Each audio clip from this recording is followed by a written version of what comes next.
نہ ہم بھونکنے والے کتے ہیں، نہ ہم گونگے گدھے ہیں کہ جہاں ضرورت نہ ہو وہاں بولے اور جہاں ضرورت پیش آئے گونگے گدھے بن کے بیٹھ جائیں، جیسے میوات کا طبقہ اکثر آج بنا پڑا ہے۔ لیکن حق پرست ایک سے ایک ہے میوات کی سرزمین پہ، ایسا نہیں ہے، انشاءاللہ بولیں گے، کسی مصلحت سے بیچارے ابھی خاموش ہیں، انشاءاللہ بولیں گے، دیکھنا اب کیا ہوگا آئندہ۔ اللہ اس کا بھنڈا پھوڑنے والا ہے جب یہ نبوت پہ دعویٰ کرے گا نا مولوی صاحب راشد جی یہ جب نبوت پہ دعویٰ کرے گا نا یہ دیکھ لینا، یہ بات کو بھول مت جانا، دل میں اندر اتار لے اس بات کو۔ بڑے تعجب کی بات ہوگی اگر یہ نبوت پہ دعویٰ نہ کرے تو۔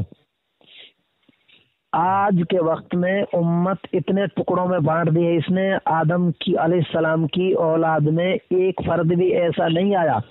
بلکہ ہزاروں مل کے بھی وہ انتشار و پھوٹ ڈالنا چاہے نا امت کے اندر، جو اس نے اکیلے کی ضد کی وجہ سے امت میں پھوٹ